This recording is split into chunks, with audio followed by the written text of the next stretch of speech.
Yes. So one of them was. Are we rolling? Yeah. Oh, I had no idea. Oh my god, that's so funny. No, we'll cut. We can make it look That's good. so funny. Okay, I had no idea we were rolling already.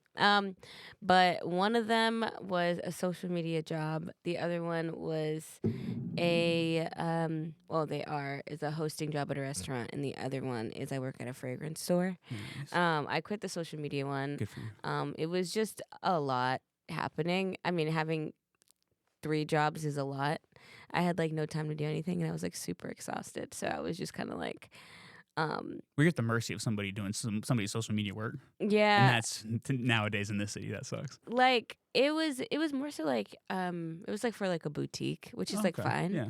Because I like clothes, fashion and stuff. But it was more so the fact that it was taking up my mornings, and then also on Fridays I would end up working 11 hours a day that day, or 12 sometimes. Hell no. Yeah. It was kind of Mornings for me are important too. Yeah. That's my creative time, honestly. I like to have a routine in the morning. I like to work out. Just have a chance to just have a day, get things done at least. But when your morning is taken up and then it's 4 in the afternoon, it's I don't know, something after 4 doesn't feel right. Yeah, your energy's messed your up. energy's Yeah, low. It's not right. It's weird. So yeah, I just quit that one. So now I have 2 jobs. 3 jobs. You're a full-time artist. Right. That's come also on. true. I am a full-time artist on top of, I technically had 4. Yeah. That was really a job. Oh my God. Yeah. So Whoa. crazy. I guess that's the introduction, but I always let everybody give their own introduction just because they can do their own self-justice. So lit. as you please. Hello, listeners. My name is Amber Ais. I guess I'm your local pop star in The Girl Next Door. And I'm a singer-songwriter here in Nashville. I make indie pop, a little bit R&B leaning-ish when I feel like it. And I love making music, and I'm happy to be here. So. Thank you. Beautiful. Yeah. Listeners, shout out Rachel. I know Rachel will listen, but I don't want to jump into the music immediately, but you immediately said R&B leaning. That 10-minute song sounds like 10 minutes. It sounds like Kehlani. Really? People have been telling me I sound like Kehlani lately, which is I'm honored because she's so great. Fantastic. But I don't know. Well, I think it's a mix of your songwriting too, because your songwriting is really personal, and Sure. it's a lot of it was focused on love or loss and sort of recovery in yourself and all that. Right. And I think those emotions typically get put in the R&B box, even though it's kind of all encompassing. But because I went back and listened to, oh my God, I'm blanking on the names of these things. Because you had the collection of love songs that came out. I did, yeah. And then what was the Coming of Age? Was that it? Coming of Age, that was my first album ever. See, I remember. I'm good. I'm getting good. And just to watch the progression, we're going to talk about it because I was really, really, really impressed with songs like Pen and Thank 3 you. a.m. Thank you. 24 was sick. Oh my God. So see, I listened. Thank I tried. you. I tried Those to are do my best. Deep cuts. No, I tried my best. Oh my well, gosh. it's you get to see the foundation for everything. Mm-hmm. And it's because I didn't listen to, what were they? It was Blush and Homecoming. Yeah, those are so old. I Oh saw my them God. and I was I'll listen to because this is where it looks like the art started working was Yes. kind of around that. Yeah. I mean, I think I've been indie and releasing for so long now, almost 10 years. Crazy. Shit. So I haven't even once my songs are out, I just never listen to them again. When they're in the demo phase, right before releasing, yes. But once they're out, I forget that those songs exist. When you said Homecoming and Blush, I was like, oh right. I was like, yeah, that's right. I did do right, that. I did have a That was couple. a long time. How long ago was that? Oh my God. Homecoming, I want to say that was 2018, maybe 2019. And then Blush was 2020, I want to say. Or 2019. Oh, 2020. Yeah, it was 2020. Damn. So, So yeah, we got a lot to talk about. So much music out. Yeah. Where are you from? I'm from Boston. From Boston, Massachusetts. Yeah. Wow. So what was growing up in Boston like? I mean, like, I'm sure it was a mix. Well, technically I grew up like 30 minutes south. So I was like in a suburb for the majority of my life. It wasn't until I went to college in the city that I was like in the city. But the small town that I was in, I was just kind of like, I mean, it's one of those places where people who live there usually like live and die there, and they like marry their high school sweetheart and, you know, stay there forever. And that was never my dream. Honestly, it was never something that I felt like there had to be more, you know? There had to be more for my life than just being in the suburbs forever. No offense to people who live in the suburbs, but I just felt like there had to be more. And then I went to college in the city. I went to Berkeley, and that was really fun. And I found that I kind of thrive in an area where there's a lot of creatives and a lot of people who like understand what I do. Like every time I would go back home for the summer, people would be like, "So like, what's a producer?" And I'm like, how do I explain to somebody what a producer is? Like stuff like that, where I'd be like, so they're like, do you like make money when you do that? Yeah. Like that's like the greatest question ever. And like the answer is no. Yeah. I just hope that one day I will. The answer is I'm taking this WAV file and I'm putting it on the internet so that one day someone might give me money for it. Like that's what I'm doing. And people don't really get it. But when you're down here, when you're in Nashville, people are like, oh no, I get that It's completely. like, oh, yeah, You know we've what I been mean? doing this for yeah, forever. exactly. So Did you have a moment growing up where you're like, I don't want to do this, like this traditional sort of? I think small it's town thing? kind of always been there. I think when I was a kid, I was really, really drawn to music. I've always loved it. I always loved singing. I started writing when I was like 9, which is crazy. I was like a nerd. I would kind of like, I would bring a journal outside during recess and like write songs, which is like low key. That's kind of fire. That's fire. What are you That's talking kind of about? fire. Yeah, Like come on. low key, I was like, I'm That's not the playing. lineage. That's the Right, lore I'm right not there. playing kickball. I'm writing songs. Okay, and I just always felt when I was a kid like I was gonna be an artist and writer for some reason. I always felt it. And then I really do think that like as I like grew into my teen years and as I grew in like my faith and stuff, I think God was really, I don't know, it was just a very clear path that was set before me, that it wasn't just like a passion of mine. It was something that I felt very purposed for. It was calling. Yeah, it was a calling for sure. And I don't know, there was never like something in my brain, but I was always one of those people that like when people try to discourage me or be like, you're gonna quit, I would be like, nah. Like I'm just one of those people who are like, actually bet. Are you stubborn? A little, yeah. Okay, like, but like in a good way. Me, I that's feel, I am. Yes. yeah, like in a good way though, because I feel like if I tell somebody my dream and they're like, that's never gonna happen, I'm like, okay, I'm gonna show you. Like you're just hard. I'm just hard headed. Like I'm not even hard headed. It's like don't do that to me. Like don't like.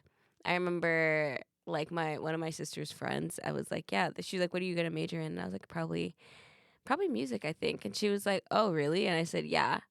And she's like, well, you're gonna change your major anyway. And I was just like, no, I'm not. And she was like, everybody changes their name, their major. And I said, well, I'm not everybody. So,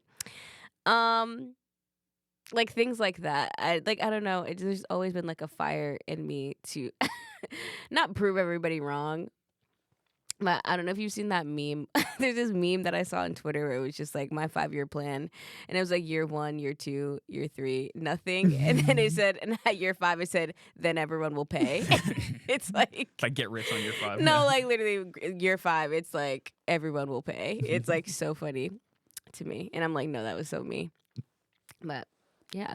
Yeah, no, it's kind of like I had a class in college where my final was kind of like to write out kind of like what you thought your 5-year plan was, and kind of like, you know, just like an intro freshman course. And honestly, I was like, I wrote it on a Subway napkin because I was like, I'm not gonna believe this shit. Oh. Like, I was like, I don't think like what's gonna happen if I'm 18 years old trying to predict my next 5 years.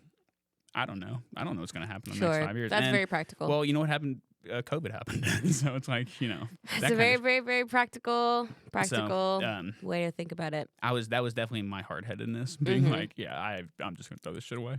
No. Right. What music did you have in your house growing up? Music in or in your life, just in your life growing up? My house and in my life. Okay. Because obviously you're very faith-based, so you probably had some gospel and church music in there. Oh no, yeah. Like my parents were very much. I mean, my parents are from Haiti, so there was a lot of different kinds of music, but they were also like super strict about what we were allowed to listen to. I remember like sneaking to listen to like mainstream radio because my mom and dad would only let us listen to Radio Disney for like a really long time. Hell yeah. So it was like lots of Christian music, Radio Disney. So that's kind of, I feel like that's where like my palette of like pop music kind of started, where because all I was allowed to listen to was like bangers from Disney Channel. Yeah. So it was like, but the thing is, the songs on Disney Channel were like good. It wasn't even like they were bad. You were like in the right era. Oh like, no, Disney Channel yeah, music. absolutely. Like Hannah Montana, she was like Beyonce to me. Like to this day, like I think I always say like if I was at the Grammys and I won, I would thank my mom, my dad, Beyonce, and Miley Cyrus in my speech because those are like essential. Like Beyonce and Hannah Montana are like pillars of like who I am as a person. So yeah, I was really listening to that a lot. And then as I grew up, my parents, kind of released their hands and were like, you can listen to the radio. And so we listened to like mainstream radio. And then like, cause that was back when top 40 was still like a thing.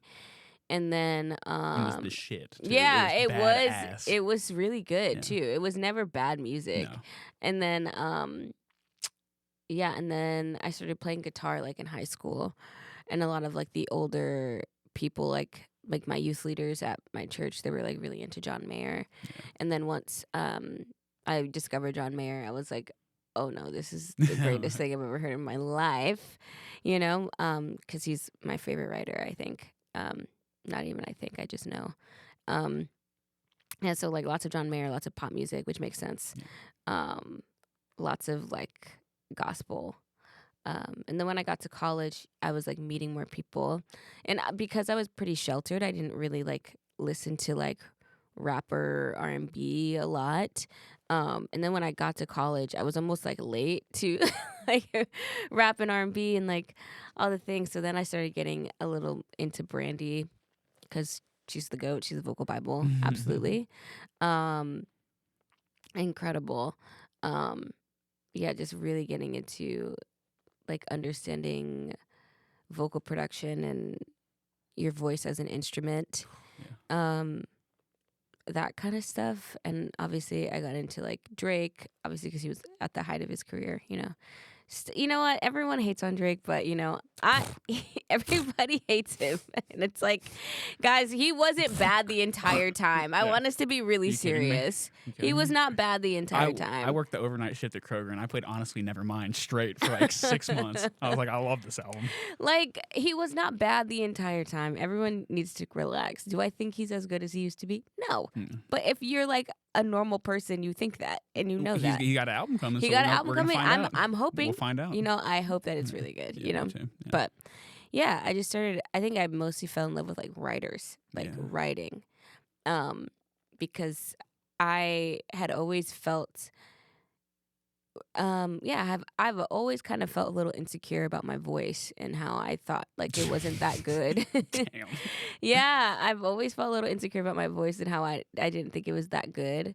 And so I was like, if I can write a song really good, then I could probably like be a really good artist. Like, you know what I mean? I was like, I can't really, this was my mindset. I literally thought I couldn't sing at all. Mind you, I did go to Berkeley. So like that probably, there's no way. Did you sing growing up? I did. Like, just like in general? Like, yeah, like at church, and I was always singing in the house, and my mom was like, shut up. Like, I was always singing all the time. Me and my sisters would sing together. And so I was singing in church when I was a kid. Like, and like throughout high school and stuff. But I didn't really have any like technical training. And then I got into Berklee, but I still How? Like, what was the story of that? I mean, like, no technical training. You were trying to learn guitar in high school, and like you started learning, and obviously you got to a point where you could go. Berklee is the most. Yeah, it is like the biggest contemporary music school in the country. So I didn't want to go to a place that was just jazz based, and I didn't want to go to a place that was just classical based. But because Berklee offers contemporary music, like you don't have to do it. It started off as a jazz school, but there's like a metal division. There's also like a musical theater division. I think when I started going, they started appreciating rap a little bit more, and R&B a little more. So I felt like if I auditioned there, if I auditioned there, I would have a better shot at it. And at the time, the acceptance rate was like still super low. It was like 22%, which is not high, by the way. And so my mom, so my parents were like, okay, you can do that. Did your parents support you growing up in the crib? Because you talked about being sheltered, and I was going to ask, like, if you growing up with Disney music and like church music, like, were you sheltered at all? And okay, so curious about, I think because my parents are immigrants, and I'm very happy and proud that they are. My dad got his citizenship like last year, which is like Pops. Very Shout out. I know. Period. Yeah, my dad got his citizenship last year. Very proud of him for that. But I think when you have immigrant parents, they sacrifice so much of their lives and so much of their dreams so that you can like be a doctor. And my mom was a little apprehensive about me making music, because when you say I want to make music, your parents automatically think, so how do you make money when you do that, and so my mom was a little apprehensive for sure.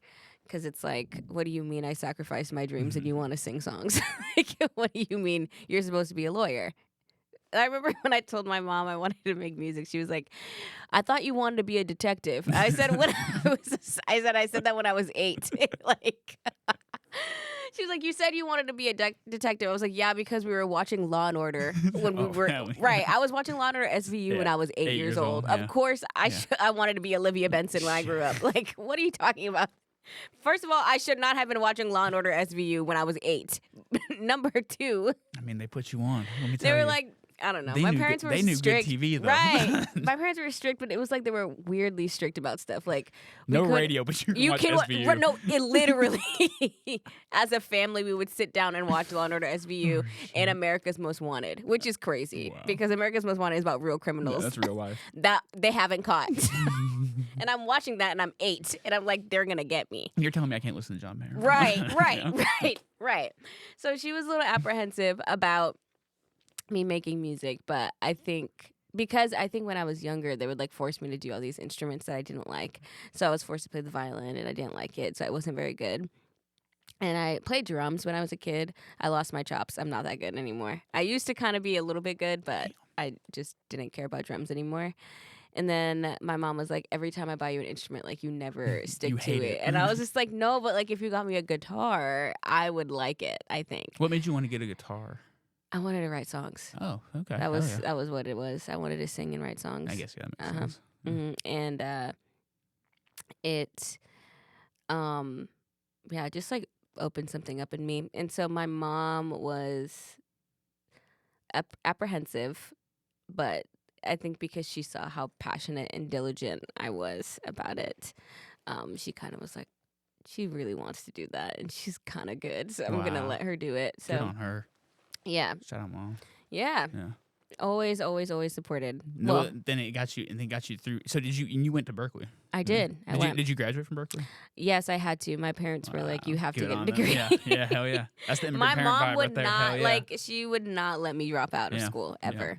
Yeah, that's what my mom said. She was like, once you go, you're going. Right. You're not done. You can take a year off, but you're going back.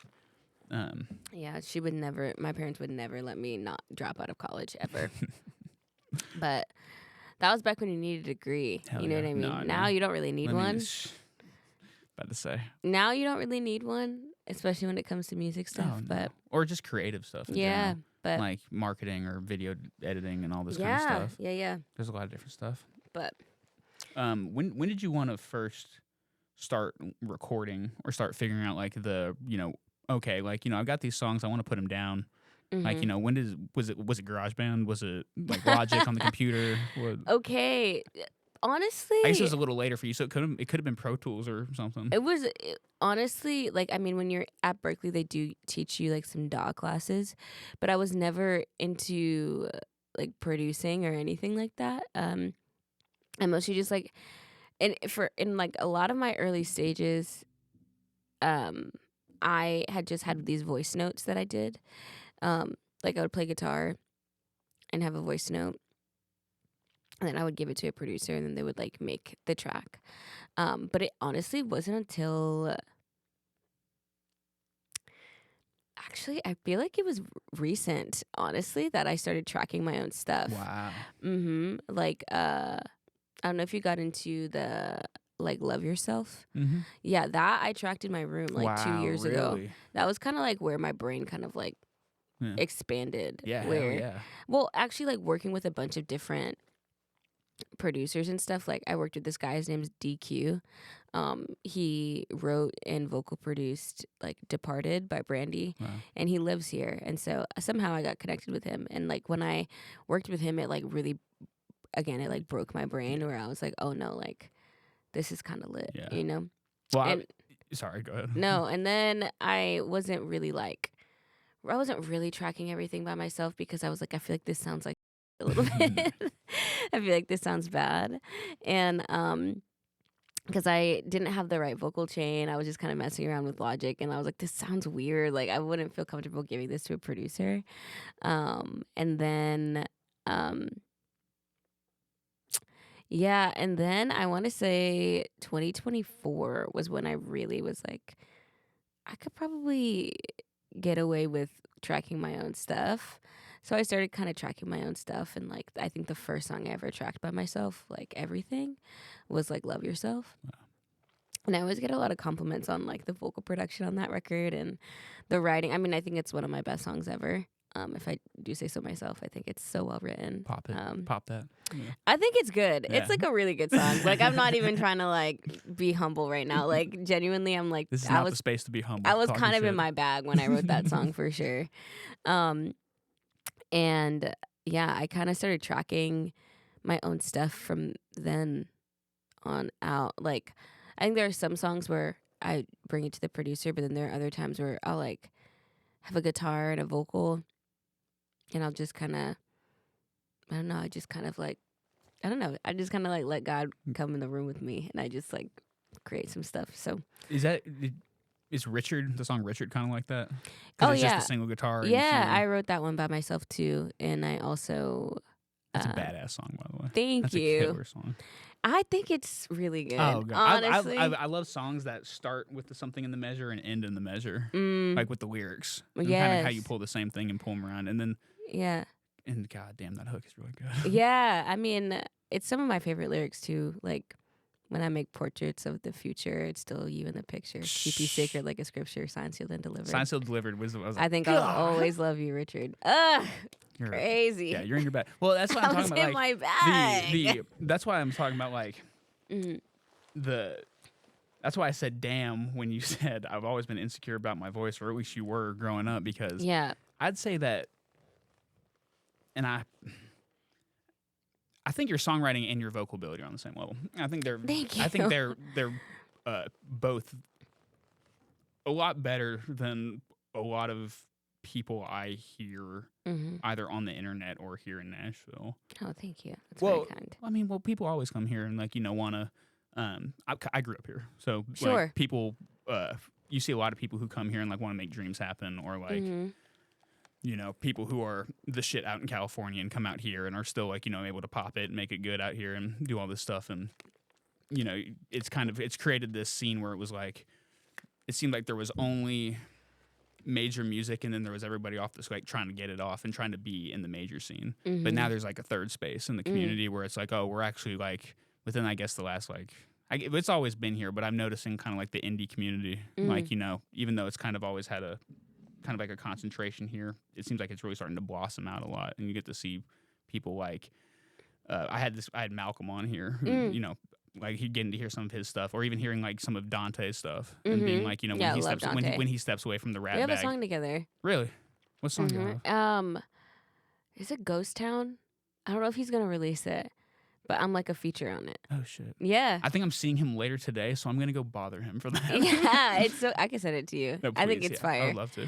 But I have no idea what he's gonna do with it. I love his sing song alt bag. Yeah. Like he's super good with definitely in that kind of realm. Yeah, he's super good with it. And then his cousin Jordan, you know, Jordan who is Jordan? They're cousins? I think so. Oh my god, that makes so much sense. I'm pretty sure. I mean, I don't want to get it wrong, but I think they're related for sure. Okay. And like, you know, I got to hear Jordan has a project coming out, and I got to hear it. And he's got a couple of those.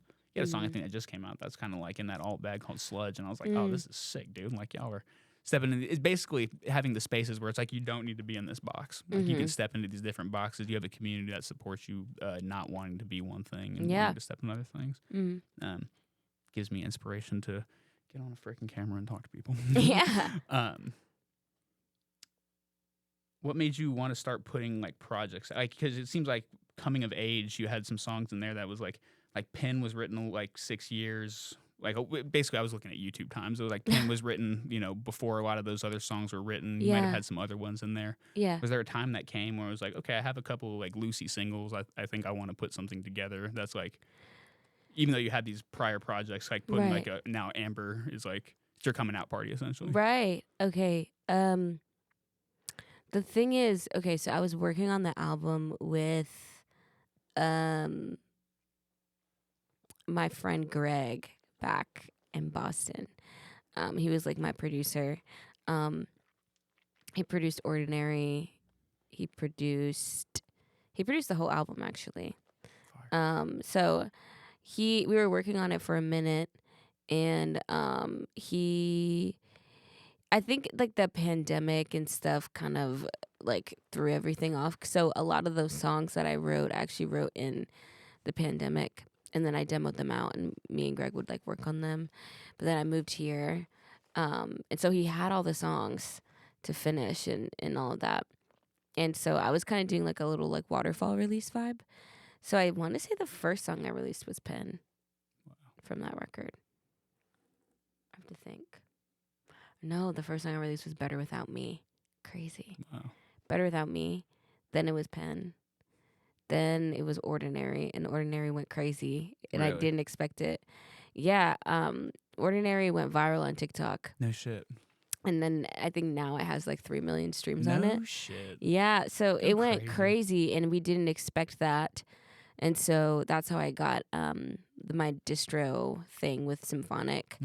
And then the person who was managing me at the time, we were trying to just like package all of it as like an album. I mean, I was already working on the album, and I just was waiting for Greg to send me my stuff so I could like put it all out.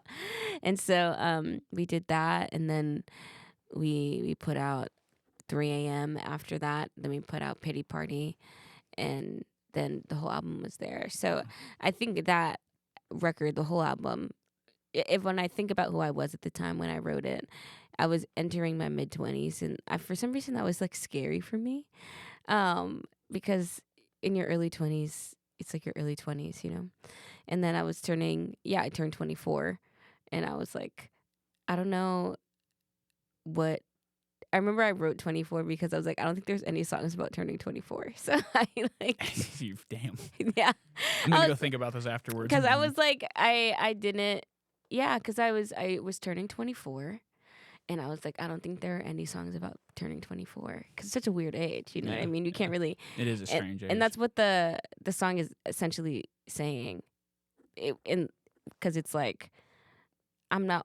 I think I said I'm not old enough to quit, but I also said I also say like I can't like rent a car. Like it's Yeah. like when you're 24, it's Yeah. like you are an adult, but you're also like Yeah. not at the same time. I You can't. couldn't rent a Jeep or something. Yeah, I think can't rent a one of those, yeah. Jeep. I forgot how that song goes, Yeah. but like people love that song a lot. But yeah, I feel like that album was kind of I was growing up, you know what I mean? And by the time I released the album, I was 26. So it had been about 2 years since I wrote all like when I released the song, it had been like 2 years since I wrote everything. And so when I released it, I was like, yeah, that was my coming of age story. It was like, now I'm like 26. Oh. And so I have like all this life to live. And obviously I had more life to live and more things to write about since then. So, Well, you yeah. moved to Nashville in Mhm. between releasing the album? Yeah. Okay, so hold on a second. hold on. I want to hear first the story of why you wanted to move to Nashville and like, you know, what the process was. Was it like a quick like move process, or was it like a long drawn out sort of thing? But then also too, like, you were growing up a lot. There's a lot of growing up in the music process. You're also growing up through like a move, which is very symbolic of stuff like that, and like just kind of what it was really galvanizing you as an artist was like, was it pushing you into this sort of like new metamorphosis type of thing where it's like, okay, this is your new, not necessarily an echelon, but like your new form? When it came to the move, I think the pandemic really put things into perspective for me. I had lived in Boston, lived with my parents for like all of my life. So I remember feeling like the pandemic happened and I was like, I have to get out of here. I was like, actually, if I stay here one more year, I'm never going to leave. And I have to get out of here. And I felt like at the time, I think this is true. At the time, I had like, I mean, I still have. I have all these dreams and these goals that I want in my life. And I was just so comfortable where I was at, you know. And I really felt like God was like, you need to get out of here. Like, if you want to see even half of the things that you've dreamed about, you have to get out, you know?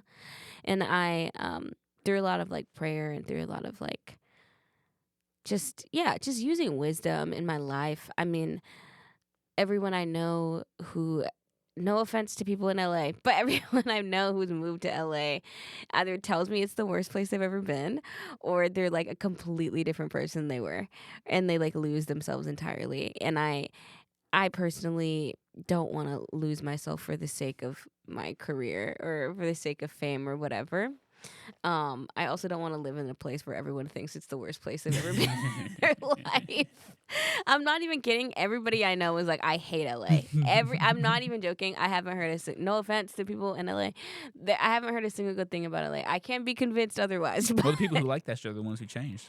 Huh? The people who like it are the ones who changed. Yeah, maybe. I'm not sure, but there's that. New York, no offense. I know everybody and their mom wants to move to New York these days, but I'm not really a New York girl. I like a city, but it freaks me out because it's so close. Everything is so close together. It freaks me out so bad. But while I mean, LA was a no. New York was a no, and I was like, I mean, all that's left really is Nashville, but That's so funny to hear being from here. Right, and That's so funny. And I think that I've heard. I mean, there is competitiveness here as well, but I think that since being here and experiencing this city, I think people are a little more collaborative than they like to let on. You know, people think that like this city is so like cutthroat, but I think the only qualm I have with Nashville is that I'm very much like, let's get it done, let's get it popping. Everyone is so slow. Everyone is chilling, and I'm not like that. I'm like, can y'all get two-stepping? Let's pick up the pace, you guys. No one wants to pick up the pace. Everyone wants to chill out. Bruh, answer my text right now. Like, be serious. Oh my God. But I do think people are collaborative, and I do think people want to put you on. Like, when people like you and they believe in you, they really do actually put you on to stuff. So I think that's something that I've enjoyed about being here. So I before I moved, I heard that it was a more collaborative city and that co-writing is like a big deal here and all the things. And I was like, you know what?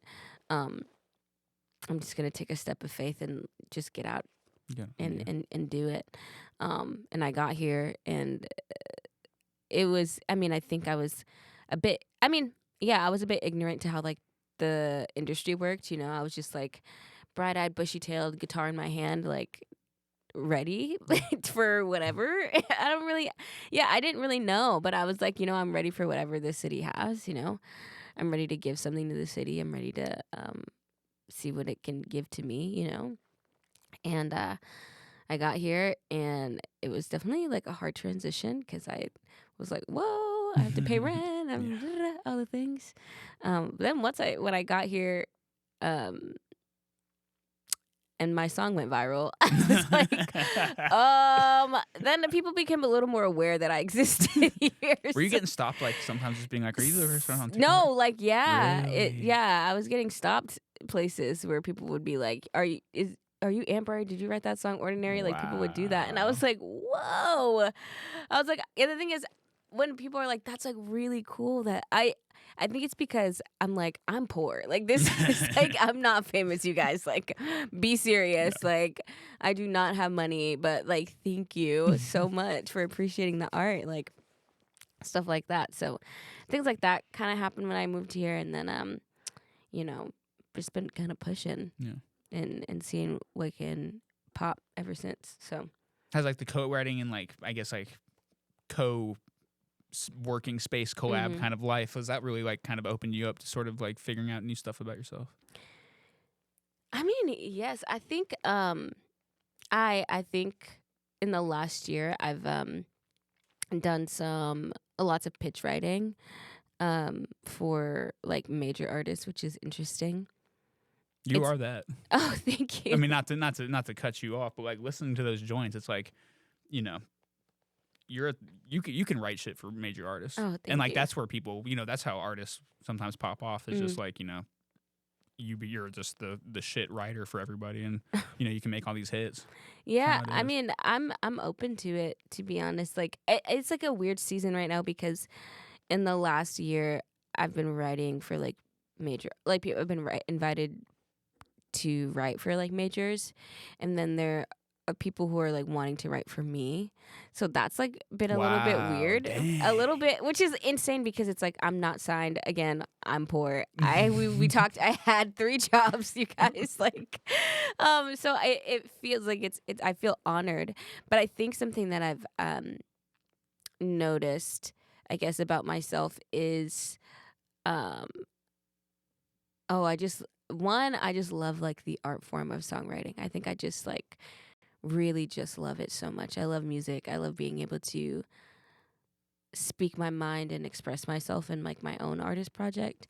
But I also love being able to exercise my pen in like a different space, like something that I think I used to think that I couldn't write for other people because everything is so personal for me. But like when you're in that space and you're kind of like not having an outer body experience, but it's like not you. It's not like your voice of writing, but like I'm like, oh wait, no, I could still kind of write for other people because it's like it's the same pen. It's just a different mindset that I'm using. So like that's super fun. Like it's really fun to write from a place that like isn't really personal. This is like a side. No. Like a sidebar, but like sometimes when I have writer's block. I like rap. Oh, hell yeah. Hell yeah.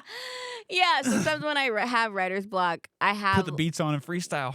Do not do that. Do not do that. I'm not a freestyler. Put a Detroit beat on. Let's go. No. Do not do that. But like I have a couple like really Got bad... rap demos? Oh, yeah. Oh, I have a send those couple. too. No, I'm not them. sending those at all. They're so embarrassing. I'll send you one of mine. They're really funny because it's like most of my stuff is like obviously it's like pop or like R&B leaning, like very, very like sensitive, like soft. And then I'm like, and then I have these demos where I'm like saying the most vulgar things you've ever heard anybody say for no reason. But it's only to like kind of broaden my palette and kind of just like get all the gunk that's in my brain out, you know? It's kind of like somebody going to play sports. It's like, I'm a very God-abiding person, but between these lines... But between these lines, I don't know I'm a demon, happen. okay? I don't know what's going to happen. And I think it just helps me just like get everything out, like when I'm having writer's block. But I think what I've learned about myself from writing a lot is like one. I think I'm a little more confident in my pen these days. I think I'm like, oh, I'm actually a good writer. Like I'm actually kind of good at this, you know. UMG's calling you to write for a major artist. I'm an all right writer. I think I'm yeah. okay. I'm I think alright. I'm cool. Yeah, like I think praying for those cuts, but I think the Real. opportunity to get to write for majors is even a testament to people, but just like believing in my writing, which is very, very kind of them. Um, I think another thing is, I think there is a level of, I mean, I don't know if you listen to like Little Miss Nobody, but like We're there talking about it. there is there is a level of insecurity that I do have. I think I don't think I'm necessarily an insecure person, but I do think that um, when it comes to making music and making art, it's something that I'm so deeply passionate about and something I really, really want to work out for myself, that when I don't see it happen in the way that I thought it would, it like devastates me. And it's like I've worked so hard and this, that, and the third, like why isn't anything working and blah, blah, blah. And I think a lot of artists get to that place. I just don't think a lot of artists want to like talk about it or express it in a song, you know? I think it is something like I don't think I have an all or nothing mindset, but I do think that there is a level of pressure I put on myself to make it and be the best at what I do. I think there is a level of like confidence you should have in yourself to be like, no, I am very good at this thing that I do. But I think when that confidence turns into an unrealistic expectation or an unrealistic pressure, that's when you can kind of get to the place of insecurity. And I think that's something that I'm working on.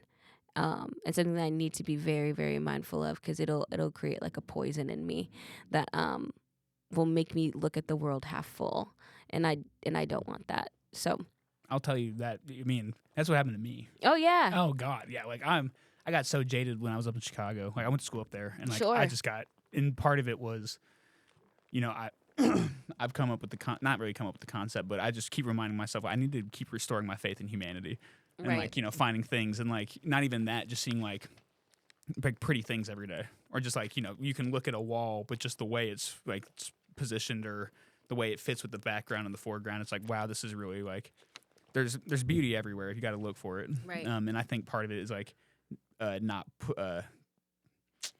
putting that mask on of being like, yeah, it's all screwed up and nothing's gonna change, and kind of like, because that's kind of where the insecurity lies with me. Yeah. That's why I think I like your writing so much, is because because I wouldn't call myself an insecure person. There's definitely insecurity that lies within. I think everybody has something. Some little bit. Mhm. And I think, you know, like Little Miss Nobody. I mean, like, you know, kind of talking about like, what if we are nobody at all? And it's like, you know, Yeah, like because in reality, It's pretty depressing. I'm sorry. well, it's real. I mean, like it's that's kind of like why I talk about the song Pen. Not saying that it's like, you know, they're very long apart, but you can still hear like, you know, the songwriting, just like you can feel like the cut at your heart, like you can still feel it. Or like, you know, if you're somebody who doesn't live in the black or the white, like you can kind of see the gray of everything. It's like, oh wow, this is like a conversation that I can, you know, have with myself. And I think that's what makes a good writer, is, you know, kind of things that can go across the board and you can talk about human experience. Yeah. Golly, why? So yeah, what brought that song up? Because like, you know, you wrote. It seems like you have some like. What? Damn, I'm trying to think of. There's like in the collection of love songs. There's like an '80s type of pop song. Like Need You Back or Want You.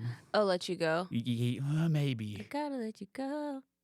Gotta take you back. That one gives 80s to me. Oh, probably. It's probably that one. But like, basically, there's a lot like you can kind of feel like the. Yeah, I think it is. Yeah. Yeah. Okay. So like you can get a little more of the you're kind of show off more of like, you talking about all the personal songs, but you can still have fun while being personal, and it's not necessarily black and white in that way. Yeah. But you know, you can still, you know, it's not you can still, but more like you still have the bag of like these insecure emotions to pull from, and feeling like that. Like, are you? I'm kind of going all over the place because I'm No, trying you're to good. recollect the song, but did that come from like a place of like you were feeling small, or like was it like a feeling like of worthlessness, or like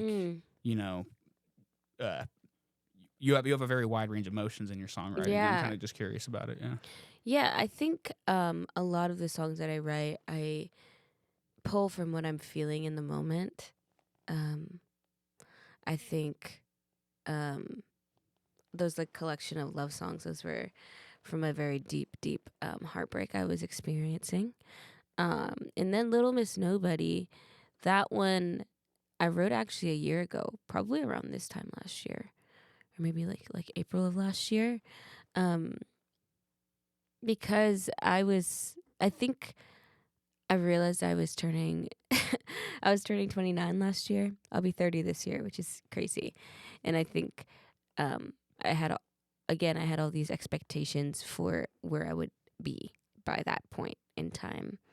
And I had a lot of expectations for where I thought I would be, and I like looked at my life, and there were so many things that I didn't have, that I thought I would. And I think on top of that, I was seeing a lot of like my peers, succeeding, or like seemingly succeeding. Instagram is just everyone's highlight. Social media. Instagram is just everyone's highlight reel, which is true. However, sometimes people's highlight reels look really good. So sometimes they're super highlight reels. Sometimes it's a big old highlight you had. You got money. You got money. All the things. You're in love. Right, oh my like God. all the things. Wow. So it's like I was just looking at my life where I was like, I thought I would be. I thought I would be like a famous pop star by now. You know what I mean? I thought I would be at least signed as a writer or artist, and I thought maybe I would be making music full time at this point. And I think that like obviously everyone's journey is different, but I think a lot of my pain was coming from. It was twofold. It was like, when is it gonna happen for me? And also, is this ever going to happen for me? I think that was where it was really coming from, because I think I was becoming jaded, like that poison that I was saying earlier. I think that's what being jaded is. And I didn't want to be jaded.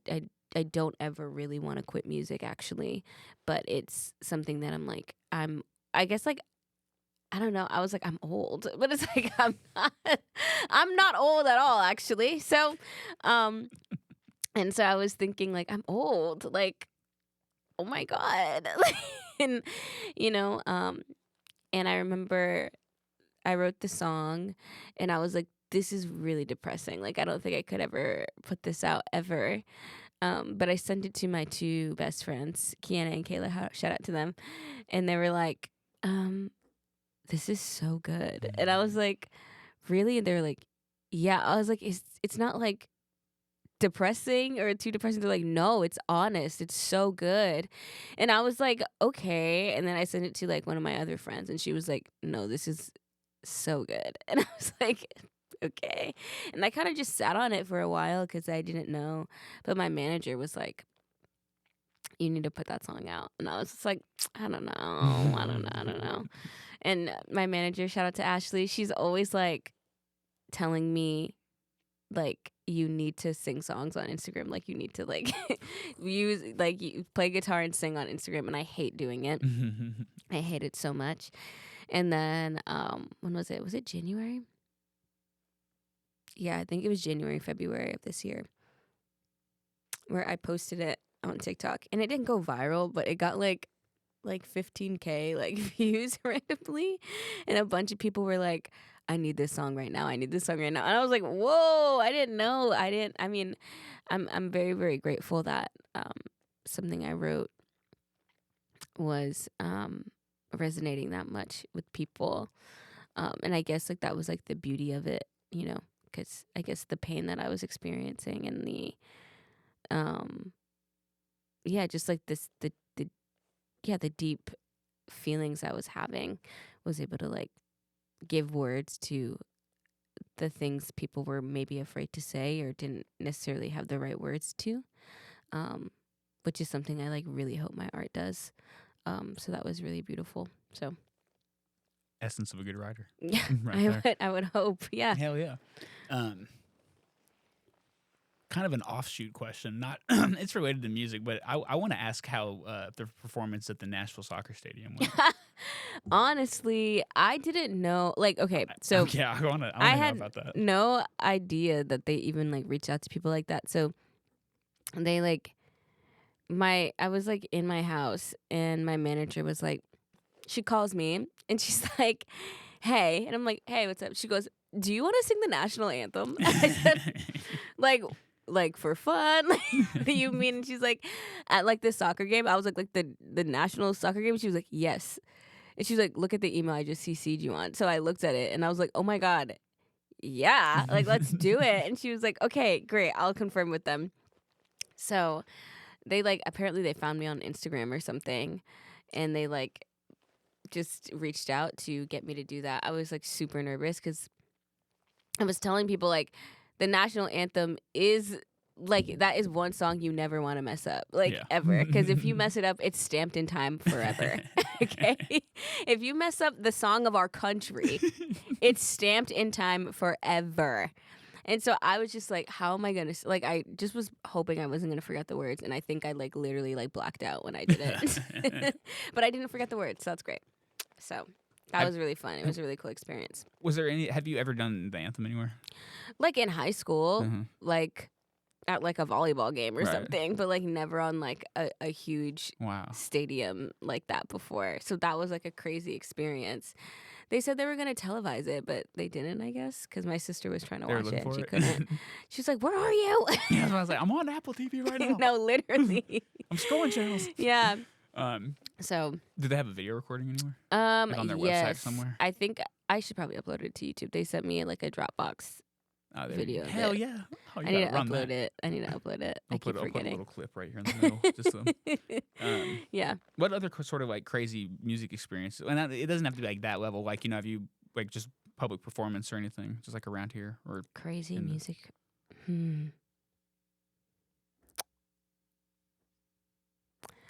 Like, I guess I played Exit In, which is cool. Hell yeah. But that was like years ago. It was like 2022.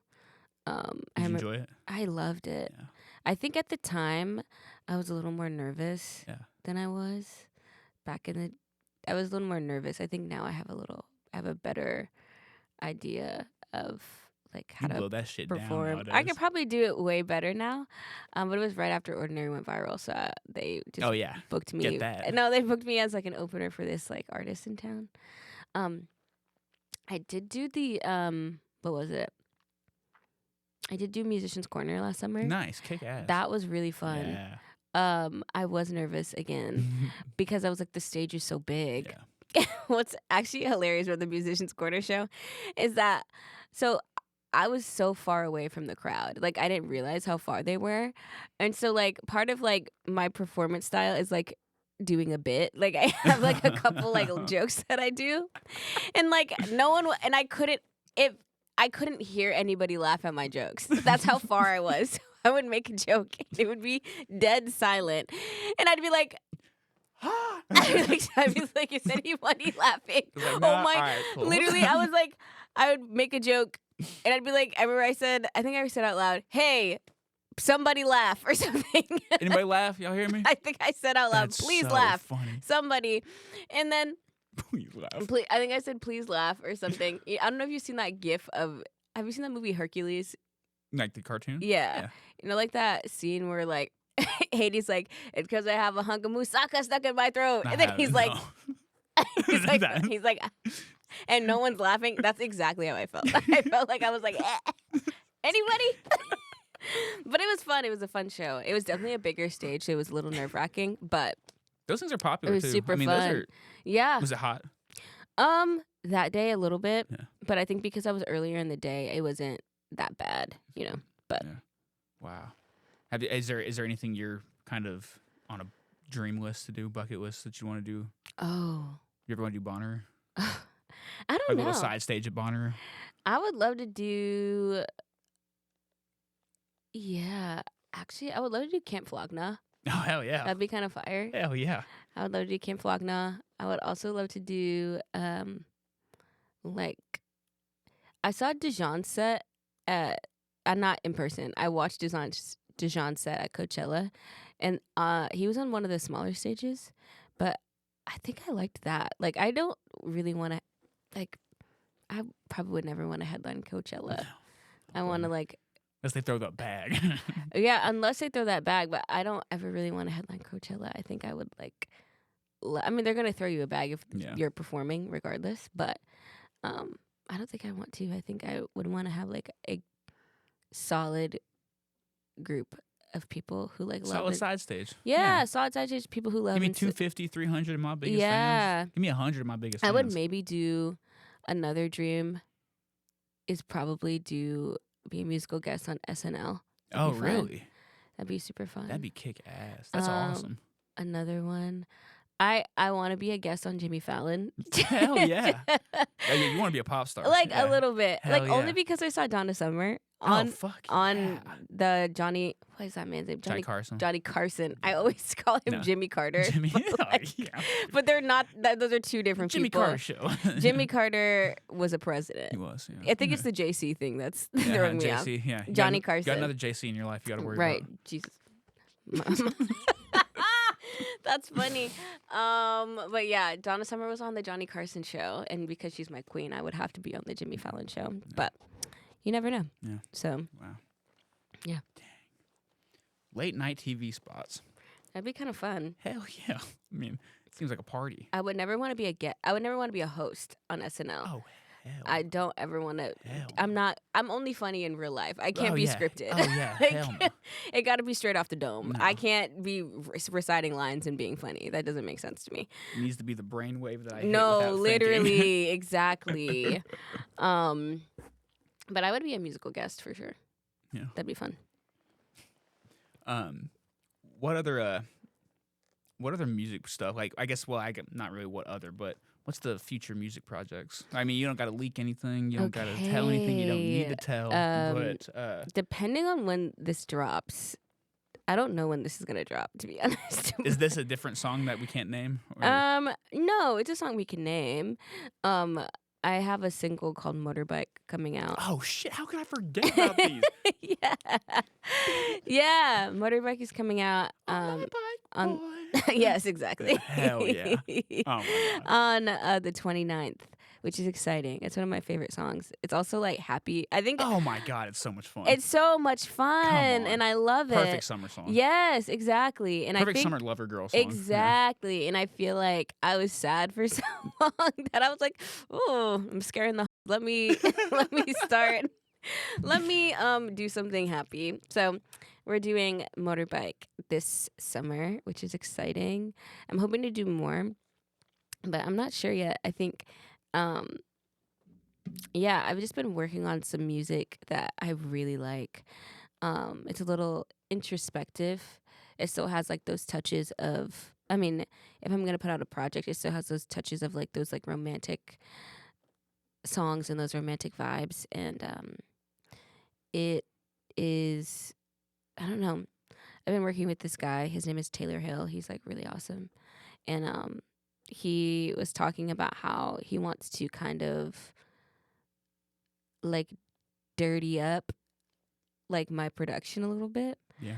Because he said, oh hell yeah. He said he wants to. Is there punk in there? Yeah, he wants to kind of. He likes the juxtaposition of like how soft my voice is, paired with like really like kind of gritty, really big beefy 808s. Wow, really? Yeah, Hell yeah. like yeah, like beefy. Some trap soul shit. Like or not a trap soul shit, but just like a little grittier, a little dirtier. You know Alameda at all? Do you listen to her at all? Almeida? Yeah. Yeah. She's so fire. She's so cool. She's so badass. Yeah. So like more the punk style on her side. Yeah, but definitely. She's definitely leading rock, but we're kind of trying to get like, we're trying to marry R&B and pop together, but get it a little like grittier, you know? rub some dirt on it. Yeah, which I think is cool. So there's a few songs in the vault that I haven't teased or anything yet. But Motorbike is definitely, I don't think Motorbike is gritty, but I think it's fun. Well, we got like 13 minutes until 10 for the hard cut out. I want to Okay. ask, how did Motorbike come about? Motorbike, oh my gosh. Because it's a super fun song Yeah. and like super lovey and like just Yeah. like carefree summer love. Essentially, oh god. Okay, essentially what happened was, so I released all those songs, like the I Think I'll Always Love You, like all of those things. I was writing them. When did I write them? I wrote the majority of them in 2024, and then I started releasing all of them in 2025. So I I essentially wrote Motorbike because I like had a crush again, and it was exciting and it was fun. And I think that after being heartbroken for so long, it was almost like I forgot what it was like to like somebody. And I had a crush on this guy, and he was cool.